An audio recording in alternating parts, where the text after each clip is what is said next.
Price the lord, hallelujah. പ്രിയ സഹോദരങ്ങളെ, നമ്മൾ മാർച്ച് മാസത്തിലെ യോസേപ്പിതാവിൻ്റെ മരണത്തിരുന്നാളിനായിട്ട് ഒരുങ്ങുകയാണ്. ഈ വെള്ളിയാഴ്ച നമുക്ക് പരിത്യാഗങ്ങളൊക്കെ എടുത്ത് ഒരു നേരം ഭക്ഷണം ഉപേക്ഷിച്ച് നമുക്ക് ശക്തമായിട്ട് ആ തിരുനാളിനായിട്ട് ഒരുങ്ങാം. നന്മരണത്തിൻ്റെ മധ്യസ്ഥനാണല്ലോ അല്ലേ യോസേപ്പിതാവ്. നമ്മൾ പ്രത്യേകിച്ച് ചിലപ്പോഴൊക്കെ നമ്മുടെ പ്രിയപ്പെട്ടവർ മരിക്കാൻ വേണ്ടി പ്രാർത്ഥിക്കില്ലെങ്കിലും 85 വയസ്സ്, 90 വയസ്സ്, 95 വയസ്സ്, വയസ്സിനേക്കാൾ ഉപരിയായിട്ട് ബെഡ് റിഡനായിട്ട് കിടക്കുക, അവരെ പരിചരിക്കാൻ ആരും ഇല്ലാത്ത അവസ്ഥ. അപ്പോൾ അങ്ങനെയുള്ളവരൊക്കെ ശരിക്ക് യോസേപ്പിതാവിൻ്റെ മാധ്യസ്ഥം തേടി പ്രാർത്ഥിക്കുന്നത് വളരെ അത്യുത്തമമായ ഒരു നൽമരണത്തിൻ്റെ മധ്യസ്ഥനാണ് വിശുദ്ധ യോസേപ്പിതാവ്. നമുക്ക് ഈ 19-ാം തീയതി പ്രാർത്ഥിച്ച് ഒരുങ്ങാം കേട്ടോ. ഇന്ന് നമ്മൾ ധ്യാനിക്കുന്നത് ജെറമിയ പുസ്തകത്തിലെ 17:9. അവിടെ വചനം വെളിപ്പെടുത്താണ്, ഹൃദയം മറ്റെന്തിനേക്കാളും കാപട്യമുള്ളതാണ്. അതായത് കാപട്യം ശോചനീയമാം വിധം ദുഷിച്ചതുമാണ്.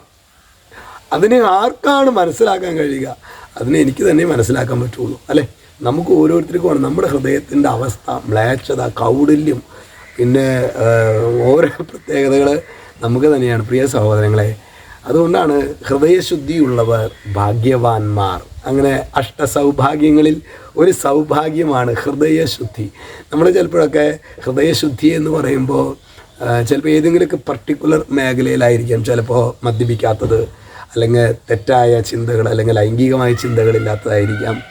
അങ്ങനെ അതൊക്കെയുണ്ട്. പക്ഷെ അതിനുള്ള ഉപരിയായിട്ട് മനസ്സിൻ്റെ നന്മ എന്ന് പറയുന്നത്, എൻ്റെ ഹൃദയത്തെ ഈശോ നോക്കി കാണുമ്പോൾ എൻ്റെ ഹൃദയത്തിൽ മലിനമായിട്ടുണ്ട്. മലിനമായ ഈ മൺകൂട നമ്മൾ പാടാറില്ലേ, കർത്താവ് മലിനമായ മൺകൂടത്തെ ഞാൻ എന്താ സമർപ്പിക്കുന്നു കർത്താവേ.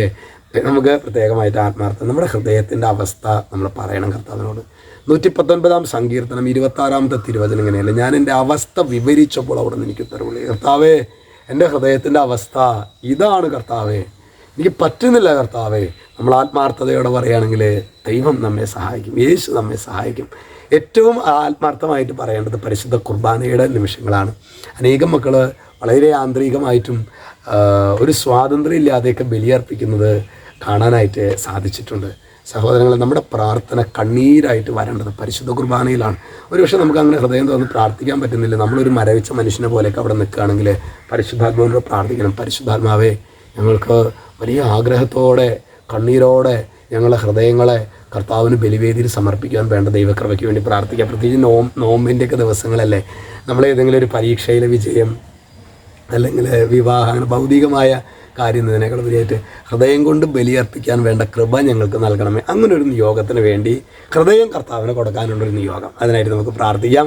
ഈശോ നമ്മെല്ലാവരെയും സമൃദ്ധമായിട്ട് അനുഗ്രഹിക്കട്ടെ. അപ്പോൾ ഇന്ന് പ്രത്യേകമായിട്ട് നിങ്ങൾ പ്രാർത്ഥിച്ചേക്കണം കേട്ടോ. എറണാകുളത്തെ ശുശ്രൂഷയ്ക്ക് വേണ്ടി നിങ്ങൾ പ്രാർത്ഥിച്ചേക്കണം. ഇന്നും നാളെയും മറ്റന്നാളും. യേശു ക്രിസ്തു നിങ്ങളെല്ലാവരെയും സമൃദ്ധമായിട്ട് അനുഗ്രഹിക്കട്ടെ, ഇപ്പോഴും എപ്പോഴും എന്നേക്കും. ആമേൻ.